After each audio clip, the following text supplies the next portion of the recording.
안녕하세요. 오늘은 첫 번째 시간으로 일단은 강의에 들어가기 전에 작업이나 교육을 들어가기 전에 여러분들이 이 건설 기능사를 왜 취득을 해야 되는지, 취득한 후에 활용 가치가 어떻게 되는지에 대해서 제가 설명을 좀 드리겠습니다. 일단 건설 기능사라고 하면은 뭐 여러 가지 자격증이 있습니다. 뭐 콘크리트라든지 철근이라든지 뭐 건축 기사라든지 토목 기사라든지 뭐 기능사라 뭐 거푸집 기능사 뭐 여러 가지가 있는데, 그 중에서도 이 건설 기능사 중에 가장 좋은 게 뭐냐면은 일반적으로 필요성에 대해서 숙지를 하시는데, 제가 설명드리는 자격증은 일단 여러분들이 지금 응시가 되는 것들이 있죠. 첫 번째로 필기시험이 없다는 거죠. 필기시험이 없고, 그 다음에 오로지 뭡니까? 실기시험, 작업형입니다. 실기시험만 응시하셔서 합격하시면은 자격증 취득이 가능하다는 거죠. 일단은 모든 시험은 100점 만점이죠.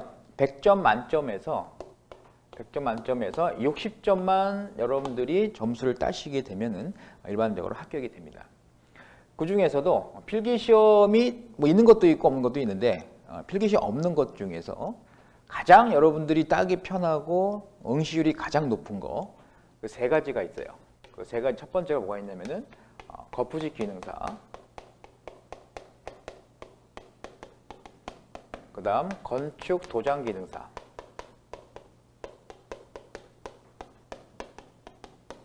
그 다음 방수 기능사, 이렇게 총 세 가지가 있습니다. 그러니까 이 세 가지에 대해서 제가 교육을 다 해드릴 거고요. 각각 여러분들이 응시한 시험, 그에 대해서 내가 따로 교육을 해드릴 거고, 오늘은 통합적으로 이 자격증을 왜 따야 되는지 그 필요성에 대해서 보시면 되겠습니다. 내가 건설 쪽에 종사하지 않는다, 그럴 때는 뭐 따질 필요는 없겠죠. 하지만은 건설 쪽에 종사하시고 앞으로 착공 신고라든지 그 다음에 인허가 도서, 설계도 도서를 발급받기 위해서, 또 현장 관리인으로 활동하기 위해서는 경력도 중요하지만 일단 경력하고 자격증이 같이 혼합이 돼야 경력 수첩이 발급이 됩니다. 그래서 취득 절차의 기본적인 개념은 여러 가지가 있는데, 일단 법적인 사항으로 들어가셔야 돼요. 건축법이죠. 건축법의 근거에 있어서 2017년 2월 2월에 법이 개정됐습니다. 건축법 개정이 뭐냐면은 소규모 건설 현장,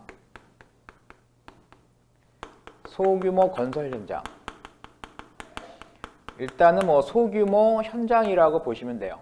소규모 현장의 일반적인 개념은 공사 금액으로 보겠습니다. 공사 금액이 30억 미만 금액이 30억 미만 공사에 있어서 착공 신고 시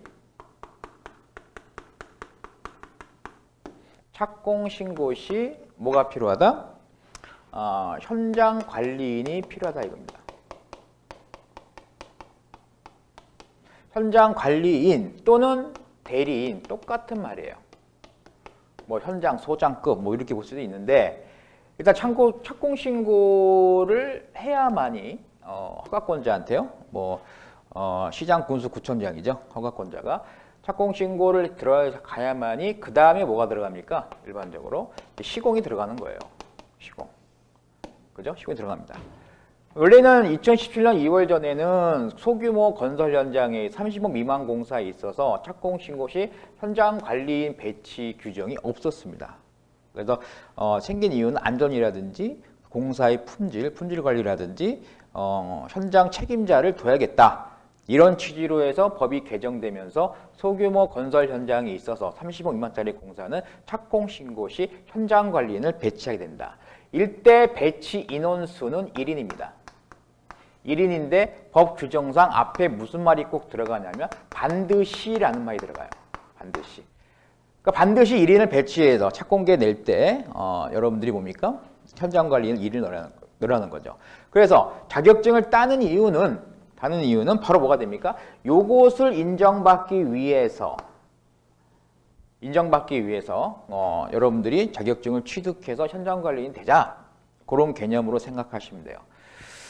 자, 그러면 여기 1인이 배치되게 되는데 그럼 현장관리인이 되기 위한 일반적인 조건은 바로 뭐가 되느냐? 조건 개념을 보시면 돼요. 자, 조건은 첫 번째 기술인 등급이 있어요. 기술인 등급. 자, 기술인 등급이 어떻게 되느냐? 특급, 그 다음에 고급, 그 다음 중급, 그 다음에 초급.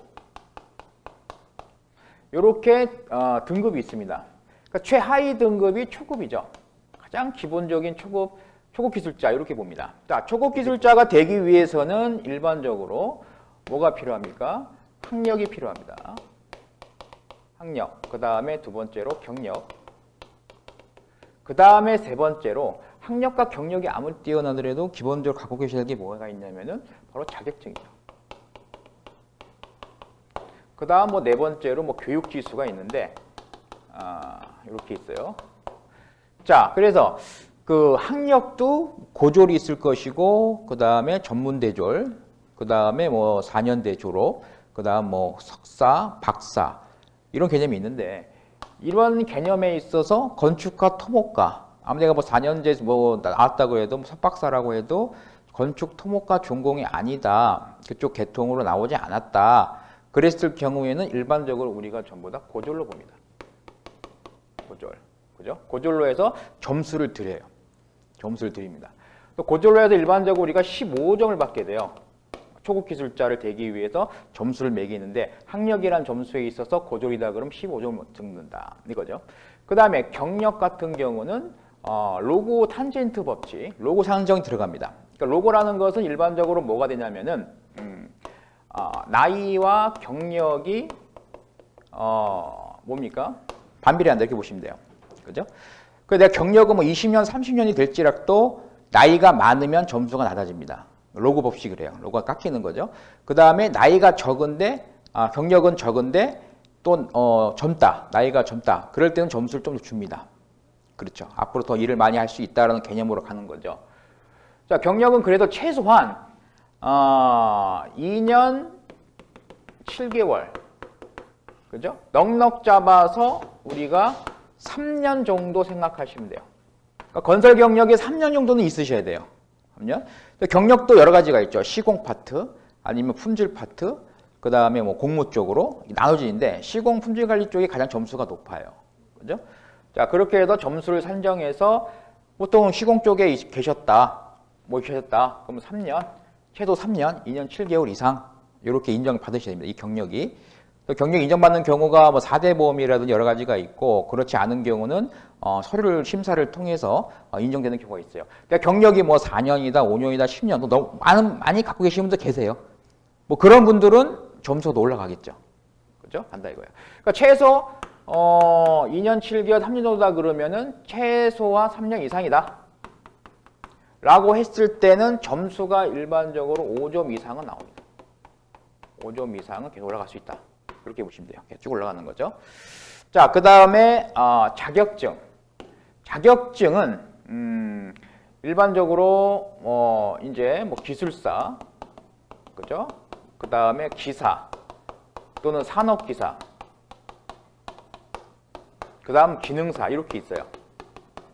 이렇게 있는데 일단 이건 필기시험 다 있고요. 일단 이런 거를 취득하실 경력이라든지 학력이 좀 충족이 돼야 됩니다. 건축가, 토목가 나오셔서. 근데 기능사 같은 경우는 학력이 필요 없어요. 고졸만 내셔도 되고 그 다음에 아까 내가 처음에 말씀드렸듯이 필기시험 없는 실기만 보는 자격증의 종류가 여기에 들어가죠. 그러니까 처음에 써드렸던 거푸집이라든지 건축 도장 기능사라든지 방수 기능사 이런 것들이 필기시험 없이 실기만으로 볼 수 있는 시험 종류의 기능사가 포함이 돼요. 내가 오늘 교육해드리는 것은 이 부분입니다. 기능사. 또 기능사를 아까처럼 그 여러 가지 종류 중에 거푸집이나 도장이나 방수 이런 것 중에 하나만 취득하시게 되면 이때 점수가 몇 점이 되느냐? 15점을 받게 돼요. 15점은. 자, 그 다음에 교육지수가 있는데 교육지수는 몇 시간, 뭐 30시간 이상 뭐 그렇게 되는데 보통 1점에서 3점 정도. 근데 굳이 요것이 충족이 된다고 했을 경우에는 교육지수는 굳이 안 받으셔도 됩니다. 나중에 승급하실 때 초급에서 중급으로 간다든지 그때는 좀 필요한데 지금 처음에 현장 관리를 되기 위해서 초급 기술자가 되기 위해서는 굳이 이건 필요가 없어요. 그래서 요 세 가지 점수를 다 더했을 때, 다 더하셨을 때 뭐가 됩니까? 요 세 가지 점수를 다 더하셨을 때 일반적으로 35점 이상 35점 이상이 된다라고 했을 경우에 뭐 여기 보면은 15점, 그 다음에 이것도 5점, 이것도 15점, 그럼 35점 이상이 충분히 됩니다. 그죠? 최소 점수를 받을 때요. 그럴 때 바로 뭐가 되느냐? 초급 기술자. 초급 기술자 되면은 보통 기술인 협회에서 뭐가 됩니까? 경력 수첩, 뭐 경력 확인증 이렇게 발급이 돼요. 그죠? 그럼 이제 초급 기술자가 됐다는 소리입니다. 초급 기술자가 됐다 그러면은 이제 바로 뭐가 되는 거예요? 바로 현장 관리인. 현장 관리인으로 소규모 건설 현장의 현장 관리인으로 배치가 가능하다는 거죠. 그죠? 자, 그러니까 요 개념이에요. 이렇게 해서 여러분들이 초급 기술자를 기능사를 왜 떼야 되는지 번째로 설명을 드렸고요. 뭡니까? 자격증을 취득한다. 그래서 뭐 거푸지 기능사라든지 흉틀, 그 다음에 도장 기능사, 도장 기능사 또는 방수 기능사, 그죠? 이런 것들을 이제 공부를 하시죠. 공부를 하셔서 이제 뭐가 됩니까? 합격을 되셨어요. 이제 교육을 받고 이제 합격을 하실 거예요. 시킨 대로 하시면 충분합니다. 합격을 하셨다 그러면은 이제 뭐가 되는 거예요?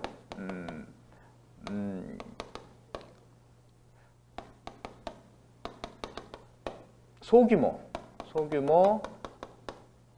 건설 현장에 투입할 수 있는 초급 기술자가 된 거죠. 초급 기술자.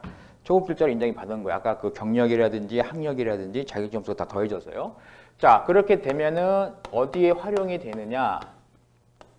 활용이 되는 경우에 있어서 첫 번째 아까 얘기해 드렸죠. 뭡니까? 현장 관리인으로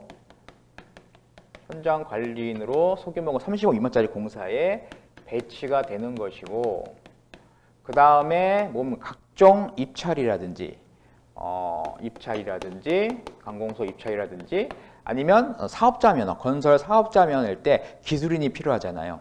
그죠? 거기에서도 여러분 기술인 몇 명, 건축 쪽이다 그러면 6명 필요하고 토목 쪽이다 그러면 7명 필요하고 이럴 때 기술이라는 것은 뭡니까? 사업자 면허가 되겠죠. 자, 이러한 곳에 활용이 됩니다. 맨 처음 하셔야 될 것이 내가 무슨 자격증을 딸 거냐를 먼저 생각을 하시고, 그죠? 셋 중에 하나. 그런 다음에 합격이 되셨다. 그러면 소규모 건설 현장에 합당한 점수. 그 점수는 우리가 뭐라 그래 보통? 건설 역량지수라 그래요. 건설 역량지수. 역량지수가 35점 이상. 그죠? 이렇게 됐을 경우에는 초급 기술자로 인정을 받는다라는 거죠. 그런 다음에 초급 건설 수첩이라든지 건설 경력 확인증이 나오게 되면은 바로 내가 현장 관리 배치할 때 그것을 서류를 넣는다든지 기술자로, 아니면 입찰이라든지 사업자 등록 낼 때 기술자로 등록이 된다든지 이렇게 여러 분야로 활용이 가능하다는 겁니다. 자, 그래서 내가 왜 따야 되는지, 그 다음에 그 땄을 때 자격증을 좀 더 쉽고 빠르게 필기시험 없이 실기시험으로 합격할 수 있는 자격증을 선택을 하셔서 여러분들이 교육을 받으시고 합격하시면 됩니다. 자, 그러면 다음 시간에는 각각 건프집이나 도장이나 방수 요거에 관련돼서 시험의 유의사항이니 작업하는 순서를 내가 설명을 해드리겠습니다. 네, 고생하셨습니다.